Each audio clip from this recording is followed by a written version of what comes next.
everyone, I am Nidhi from Edureka and I welcome you back to Edureka's YouTube channel. Before we get into the details, subscribe to our YouTube channel and hit the bell icon to stay updated on latest tech content from Edureka.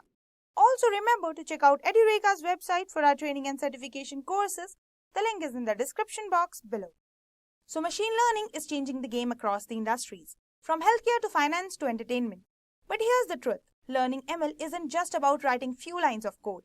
It takes a mix of strong foundations, hands-on practice, and smart strategies to truly get it right. So in this video, let's talk about what really works, the practical tips and skills you need to become confident in machine learning and grow in this exciting world. So first of all, we have why machine learning mastery matters. Machine learning is changing the way world works, from hospitals predicting patients' outcome to bank catching the frauds before it happens.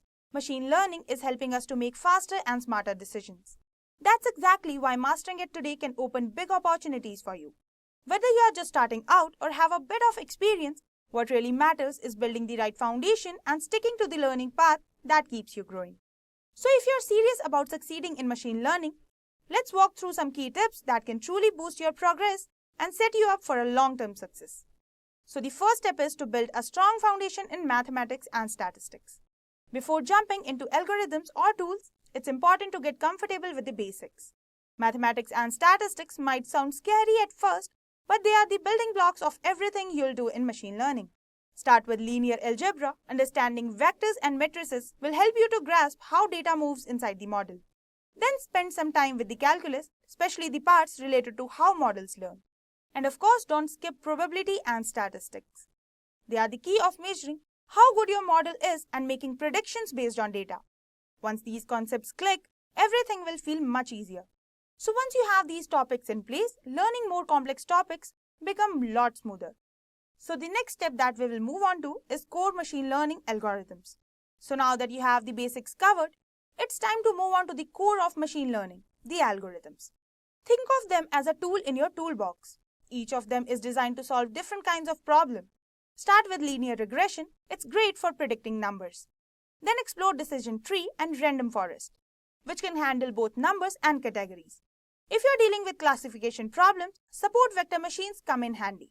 And for tasks like grouping similar items together, clustering techniques and k-means are perfect. So once you understand how these algorithms work and when to use them, you will feel more confident in handling the real-world data. So knowing when and where to use these algorithms will help you to tackle a variety of real-world challenges with confidence. So the next step would be get hands-on with the real-world projects.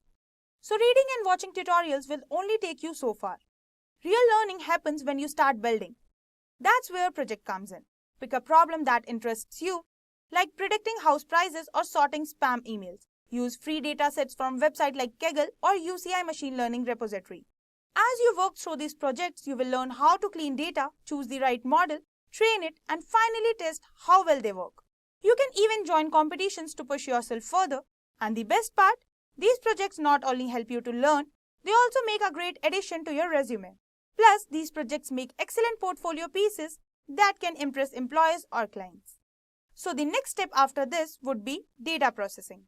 So one thing you will quickly realize is that no model works well without clean and well-prepared data. That's where data processing comes in. You might need to handle missing values, remove duplicates, or transform features so they are easier for the model to understand. Scaling values help the model to learn faster, while feature engineering, that means creating new features based on the existing ones, can give your model the extra boost that it needs. If you're working with images or text, data augmentation techniques can help you to increase your training data without collecting new samples. A well-prepared data set often makes more difference than the model itself. The better your data, the better your model. It's that simple. So after that, your next step would be evaluate and fine-tune your models. Once your model is ready, the next step is to evaluate it. But don't just look at the accuracy number. There's more to it. Use techniques like cross-validation to check how well your data performs in unseen data.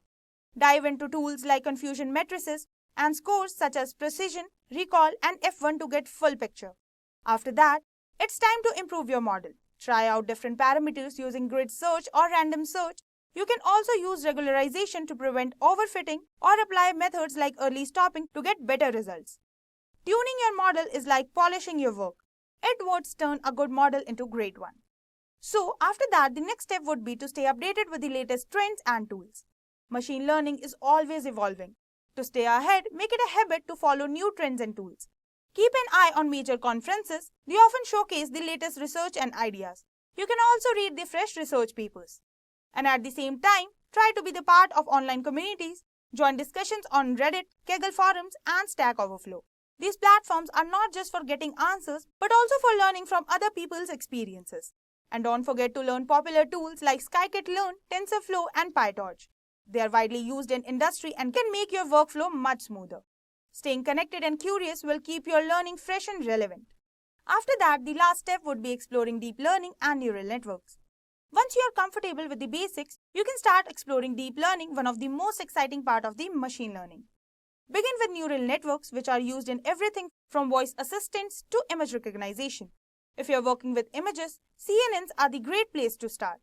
From tasks like language translation to text generation, RNNs and LSTMs are useful. Most recently, transformers have become the go-to architecture of natural language processing and are used in models like ChatGPT. Start small, build basic models, and slowly take on more complex challenges. The more you build, the more you'll learn. Take it one step at a time, and the more you practice, the more comfortable you'll get. So that's it. These are few tips and skills that you need to learn to master ML. So in the end, mastering machine learning isn't about knowing everything at once. It's about taking consistent steps. Begin with the basics, move on to the hands-on project, learn how to improve your models, and keep yourself updated. Every model you build, every mistake you fix, every project you finish brings you closer to becoming a skilled machine learning professional. So stay curious, keep building, and most importantly, enjoy your learning journey. So yeah, that's it for this video. I hope you have enjoyed listening to this video. Please be kind enough to like it, and you can comment down any of your doubts and queries. We will reply them at the earliest. Do look out for more videos in our playlist and subscribe to Edureka's channel to learn more. Happy learning!